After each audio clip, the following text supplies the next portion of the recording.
You know, you think about Greenpeace, you think about these, Tom Caldwell's walking out and saying, you know, it'd be fun to ride around one of those Zodiac things and bouncing all over the place. Sometimes it's fun. Trust me, I was on one this past summer. It's not so fun. Not Greenpeace, but a Zodiac. Anyways, Paige McPherson joins us because Greenpeace is up to other antics now. That would be quite the curveball, though, if you had been on a Greenpeace Zodiac. Yeah, yeah. So what? With a gun in my pocket would have been the other big surprise.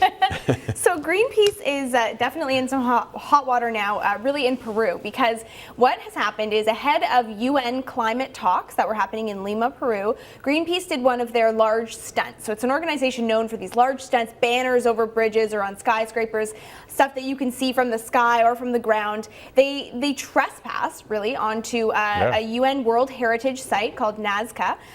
It's an archaeological site with geoglyphs there, animals and plant shapes that generally are viewed from the sky. And in walking onto this... In other words, people don't actually go onto the property. That's right. In fact, people are not permitted to go onto the property without special consent, and they have to wear a specific kind of shoes because it is such a delicate landscape. Even the president of Peru is not permitted to go onto this site if he so chooses. But they went on. I guess it isn't entirely secure. There's no security personnel there to make sure that people don't go there, because Greenpeace got on, a couple of activists, and they laid letters down, so big letters that you could see from the sky, or you could see from, I guess, beside the site. It said, "Time for change, the future is renewable." Trying to do this stunt ahead of the UN talks. And now Peruvian authorities are saying that this is just an outrage, that this is a heritage site for a reason, that you're not supposed to walk here for a reason. There was no permission there, and they're even saying that these activists should face some jail time over this. Oh, I'm totally on side with that. But here's the stupidity of this thing. Mm-hmm. They say they're protecting the environment, and they go and wreck something they should be protecting. Well, that's right. So did we not see the same thing in Vancouver recently?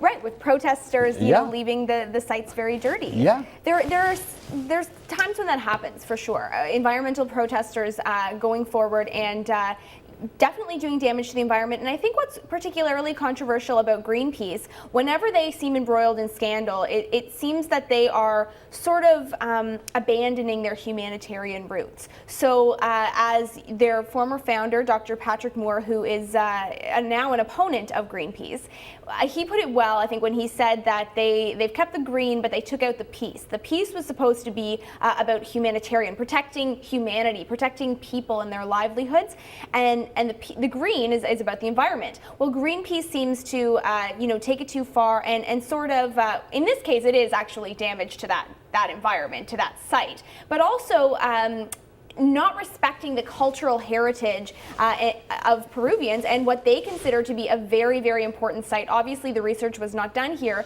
And Greenpeace has apologized. To their credit, they've said, we are very sorry about all that we've done. Oh, there, you can see on the screen there, this is the kind of stunt, basically, that they did on this site. This is not the actual site, but you can see that there. That looks like oil sands. Exactly. So it's that kind of a thing, though, that one of their sort of classic stunts. But just not respecting the cultural heritage of Peru. And that's why the authorities there are absolutely outraged. Why didn't you consult us first? Yeah.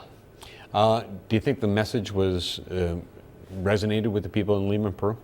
Completely lost, I would say, based on what I've seen. There was not only the authority speaking out about this, but there was also on social media a huge backlash from the people in Peru saying, you should do your research and you're not respecting what is so important to us.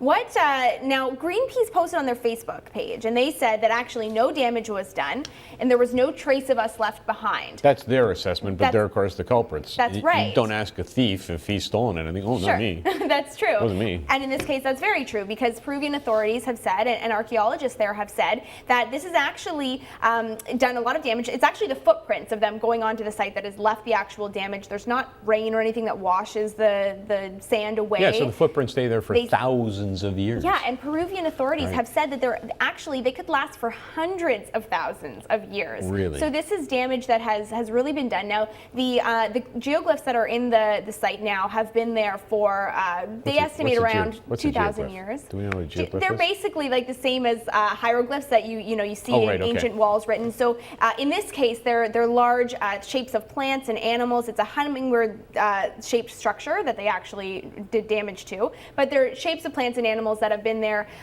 really miraculously. People can't understand how they were done, and also why 2,000 years ago there were these implantations made into the ground, because you really view them from the air, but in that time, there wasn't airplanes and No, stuff but like there that. were space So- travelers. Really?